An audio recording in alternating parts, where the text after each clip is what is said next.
بسم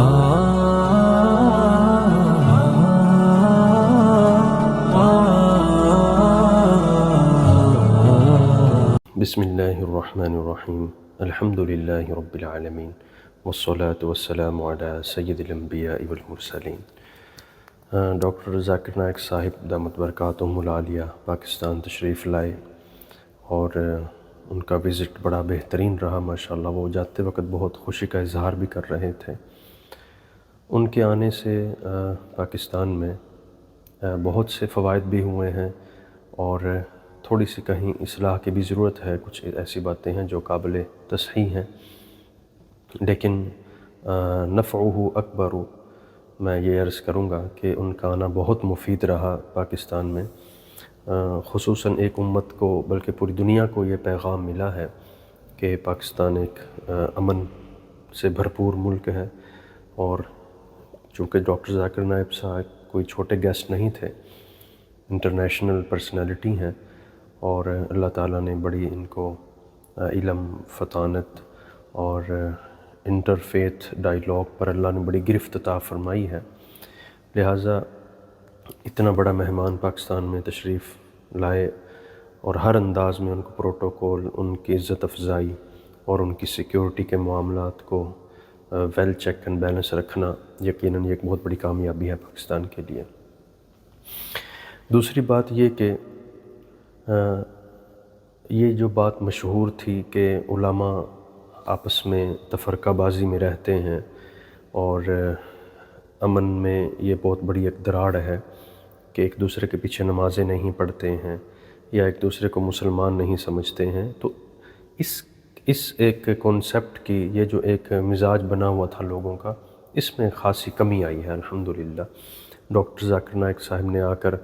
نمازیں بھی پڑھی ہیں ایسے لوگوں کے پیچھے، یعنی علماء کے پیچھے نمازیں بھی پڑھی ہیں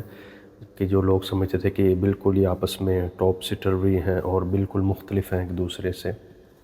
چنانچہ ڈاکٹر ذاکر نائک صاحب نے مولانا فضل الرحمن صاحب کے پیچھے وہاں نماز پڑھی ہے علماء نے۔ اسی طرح مفتی تقی عثمانی صاحب سے ملاقات ہوئی ہے اور جامعہ بن نوریہ میں بھی تشریف لے گئے ہیں۔ متعدد علماء سے ہر طرح سے ماشاءاللہ انہوں نے ملاقاتیں کی ہیں، جس سے ایک اتحاد اور یونٹی پھیلتی ہے۔ اور وہ لوگ جو ایک عرصہ دراز سے یہ آبجیکشن لگا رہے تھے علماء پر کہ یہ ایک دوسرے کے پیچھے اختلاف کی وجہ سے، فقہی اختلاف کی وجہ سے یہ لوگ نفرتیں پھیلاتے ہیں، ان لوگوں کو ایک جواب مل گیا ہے کہ ایسی بات نہیں ہے، بلکہ یہ آپ کی ایک ذاتی اختراع ہے۔ فقہی مسائل میں ابھی بھی علماء اپنے دلائل پر کھڑے ہیں، لیکن محبتیں بھی ان کی آپس میں ہیں، اس میں کوئی شک نہیں ہے، اور ہم نے یہ بارہا دیکھا، جیسا کہ ڈاکٹر صاحب بادشاہی مسجد تشریف لائے، یا اسی طرح دیگر بڑے بڑے اداروں میں ان کا جانا ہوا، بڑی پرسنالٹیز سے ان کی ملاقاتیں ہوئیں، علماء نے بڑے اچھے انداز میں ان کو ویلکم کیا اور بڑی عزت افزائی کی، ایک دوسرے کے بیانات کو سنا۔ تو اس سے ایک بہت اچھا معاشرے کے اندر لوگوں کو یہ تصور ملا ہے کہ علماء ایسے نہیں ہیں جیسا کہ بعض سپیکرز اپنی محض ٹی وی چینلز کی ٹی آر پی بڑھانے کے لیے یا اپنے ویورز بڑھانے کے لیے، اپنے ویوز بڑھانے کے لیے علماء کے درمیان ایک نفرت کا جو ایک عرصے سے سبق سنا رہے ہیں، وہ ایسا نہیں۔ در حقیقت علماء کے آپس میں بڑی محبت ہے۔ چنانچہ امام شافعی رحمۃ اللہ علیہ کے ایک شاگرد تھے یونس، تو ان کا امام شافعی رحمۃ اللہ علیہ سے فقہی مسائل پر ایک ڈیبیٹ ہوئی، متعدد مسائل پر گفتگو ہوئی ایک ہی مجلس میں، لیکن امام شافعی رحمۃ اللہ علیہ اور ان کے شاگرد وہ ایک مسئلے پر بھی متفق نہ ہو سکے، یعنی اپنے اپنے دلائل کی وجہ سے دونوں کی الگ الگ اس میں آراء تھیں۔ تو جب مجلس برخاست ہوئی تو حضرت امام شافعی رحمۃ اللہ علیہ نے فرمایا، اللہ یستقیم ان نکون اخوانا وان لم نتفق علی مسئلۃ، کہ کیا ہی بہتر ہو کہ ہم اگرچہ ایک مسئلے پر بھی اکٹھے نہ ہوں لیکن ہم بھائی بھائی ہو کر رہیں۔ اور جاتے وقت حضرت امام شافعی نے ان کا ہاتھ پکڑ کر یہ بات ارشاد فرمائی کہ کیا ہی عمدہ ہے یہ بات کہ اگرچہ ہم ایک بھی فقہی مسئلے پر متفق نہ ہوں دلائل کے اعتبار سے، لیکن پھر بھی ہم بھائی بھائی ہو کر آپس میں رہیں۔ تو یہی سبق ہے، یہی اہم بات ڈاکٹر صاحب نے آ کر پاکستان میں خصوصاً اس بات کو برملا اظہار بھی کیا اپنی ملاقاتوں سے، اپنے بیانات میں بھی۔ یہ ایک بڑی پازیٹیوٹی ان کی طرف سے پھیلی ہے سوسائٹی کے اندر۔ اس کا کریڈٹ ڈاکٹر صاحب کو بھی جاتا ہے اور یہاں کے علماء اور اسکالرس کو بھی جاتا ہے، جنہوں نے ایک پیس اور یونٹی اور ایک اتحاد کا ایک پیغام دیا ہے پوری دنیا کو۔ اس کے بعد متعدد لوگوں نے یہ اعتراض اٹھایا ہے کہ ڈاکٹر ذاکر نائک صاحب کو فقہ کے متعلق سیر حاصل گفتگو کرنے کا جو ایک علماء یا مفتیان کرام کا ایک انداز ہوتا ہے، وہ نہیں حاصل ان کو۔ ٹھیک ہے، محترم ڈاکٹر ذاکر نائک صاحب کو اللہ تعالیٰ نے انٹرفیتھ ڈائیلاگ پر گرفت دی ہے۔ کرسچینٹی اور دیگر جو مذاہب ہیں ان کی ایک اچھی ڈاکٹر صاحب اپنے اندر ایک صلاحیت رکھتے ہیں ان کے ساتھ ڈیبیٹ کی، مناظرے کی اور انٹرفیتھ ڈائیلاگ کی۔ فقہی مسائل میں ان کی زیادہ نہیں ہے، میں یوں نہیں کہوں گا ایکسپرٹی نہیں ہے، ان کا میدان نہیں ہے، ان کی فیلڈ نہیں ہے، ان کا ایک الگ ایک فیلڈ ہے، وہ اس کو فوکس کرتے ہیں، اور ان کی وجہ سے لاکھوں لوگوں نے دنیا میں کلمہ پڑھا ہے الحمدللہ، لاکھوں لوگ اسلام میں داخل ہوئے ہیں، ہزاروں لوگ اسلام میں داخل ہوئے ہیں اس کی وجہ سے۔ کئی لوگوں نے ان کے بیانات اور ان کے ڈیبیٹ سن کر وہ اسلام کی طرف کنورٹ ہوئے ہیں، کنورژن ہوئی ہے، اس میں کوئی شک نہیں ہے۔ فقہی مسائل میں ڈاکٹر ذاکر نائک صاحب دامت برکاتہم العالیہ کی رائے اتنی نہیں پختہ یا نہیں لی جاتی جتنی کسی باضابطہ ایک مفتی کی رائے لی جاتی ہے۔ اس کی وجہ یہی ہے کہ ڈاکٹر ذاکر نائک صاحب کی محنت، ان کا پلیٹ فارم، ان کا ایک خاص انداز، ان کی خاص علمی استعداد وہ انٹرفیتھ ڈائیلاگ پر ہے۔ یہ کوئی ان کی ذات میں نقص نہیں ہے، بلکہ انہوں نے میدان ہی یہ چنا ہے۔ کیا ہر مفتی انٹرفیتھ ڈائیلاگ پر اسی طرح گفتگو کر سکتا ہے جس طرح ڈاکٹر صاحب کرتے ہیں؟ نہیں کر سکتے۔ تو اگر یہ مفتیوں کا، علماء کا اگر عیب نہیں ہے تو ڈاکٹر صاحب کا کیوں کر یہ عیب ہوا کہ اگر وہ فقہی میدان میں اتنی برجستگی سے جواب نہیں دیتے ہیں؟ تو یہ کوئی عیب نہیں ہے بلکہ ان کی فیلڈ کی، لیکن دیکھیے وہ باوجود اس کے پھر بھی کچھ نہ کچھ جواب دیتے ہیں، بہترین انداز میں دیتے ہیں۔ ان سے متعدد سوالات کیے گئے، انہوں نے جوابات بھی دیے ہیں، لیکن فقہی مقام میں، فقہی میدان میں حضرت ڈاکٹر ذاکر نائک صاحب کو علماء نے یہ مشورہ بھی دیا ہوا ہے۔ غالباً مفتی تقی صاحب کی اور دیگر علماء کی ملاقات ہوئی تھی ڈاکٹر صاحب سے آج سے کوئی 5-6 سال پہلے، تو اس میں ڈاکٹر صاحب نے کہا کہ بالکل ٹھیک ہے یہ بات کہ مجھے زیادہ فقہی میدان میں نہیں اس طرح گفتگو کرنی چاہیے جس طرح اللہ نے مجھ کو ملکہ دیا ہے انٹرفیتھ ڈائیلاگ، بین المذاہب گفتگو کرنے کا۔ اس کے بعد ایک بات یہ عرض کرتا چلوں کہ ڈاکٹر صاحب نے اپنے ایک بیان میں یہ کہا تھا تفرقہ بازی کے حوالے سے کہ میں یہ نہیں کہتا ہوں کہ I am only Muslim, but میں یہ کہتا ہوں کہ آئی ایم آلسو مسلم۔ تو یہاں میں ڈاکٹر صاحب کی خدمت میں درخواست کروں گا کہ جتنے بھی ہم یہاں اسکول آف تھاٹس ہیں، حناف ہے، موالکیہ ہے، شوافے ہیں یا حنابلہ ہیں، اور یا دیگر جتنے یہاں دیگر مسالک ہیں پاکستان میں،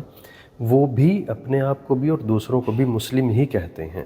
ایسی بات نہیں ہے کہ ہم صرف یہ کہتے ہوں کہ وی آر جسٹ مسلمس،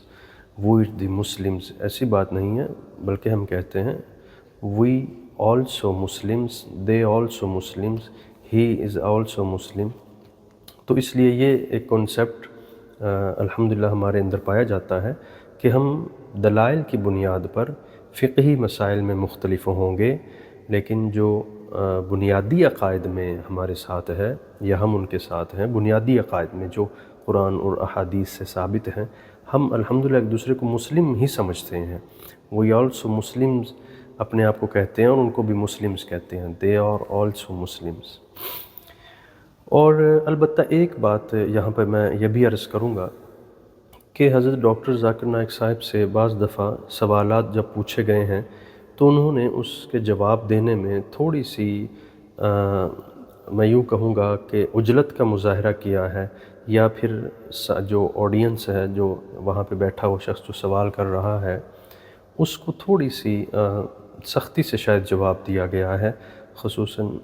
بادشاہی مسجد میں جو انہوں نے سوال اور جوابات کی نشست آخر میں رکھی، اس میں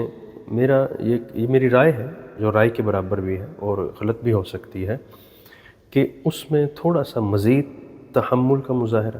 اس میں مزید تھوڑی سی ڈیسینسی لائی جائے اور اس کے اندر جو اسپیکر پہ جو صاحب سوال کر رہے ہیں ان کو مزید موقع دیا جاتا، یا ان کے نام کو 2-4 دفعہ ڈاکٹر صاحب نے ذرا تمسخراً بھی نام لے کر کہا اسپیکر میں، تو اس سے احتراز کرنا چاہیے۔ جتنا ہو سکے اتنا پولائٹلی، ڈیسنسی اور اتنا ہی بہتر انداز میں ہم اس کے سوال کو لیں اور عمدگی سے جواب دیں۔ لیکن ڈاکٹر صاحب نے اپنی طرف سے مکمل کوشش کی ہے کہ ہر سوال کرنے والے کو تشفی بخش جواب دیا جائے، لیکن کہیں نہ کہیں ہو جاتا ہے۔ بہرکیف وہ بڑے ان کا جو یہاں اسکیجول تھا، ان کا جو یہاں پاکستان میں آنے کا جو ٹائم تھا بڑا پیک تھا، بڑا ٹف تھا، تو اس کی وجہ سے بھی تھوڑے سے طبیعت کے اندر سختی آ جاتی ہے۔ ہمیں ان کی عمر کا بھی تقاضا ہے، وہ ماشاءاللہ اللہ تعالیٰ نے ان کو ہمت دی ہے، پھر بھی وہ تھوڑے سے اب ظاہر ایجڈ ہو رہے ہیں۔ اور دوسرا ایک لینگویج بیریئر بھی ہے کہ ان کی مادری زبان اردو یا ان کی تعلیم مکمل اردو میں نہیں ہوئی ہے، انہوں نے انگلش کو زیادہ ٹچ دیا ہے، انگلش زیادہ ان کے رہن سہن، نشست و برخاست میں ہے، تو اس لیے پرہیپس کہ ان کے جواب دینے میں جو تھوڑی بہت ہی سختی محسوس ہوتی ہے، یا ان کے الفاظ کے چناؤ میں جو کسی قدر ہمیں لگتا ہے کہ اس میں تھوڑی سی نرمی لانی چاہیے، تو ان کو اس بات کا ایج مل جاتا ہے کہ وہ ان کی ساری تعلیم اردو میں نہیں ہوئی ہے، تو اس وجہ سے وہ اپنے الفاظ کے چناؤ میں تھوڑے سے قدرے سخت لگتے ہیں، لیکن شاید دل کے وہ ایسے نہیں ہیں،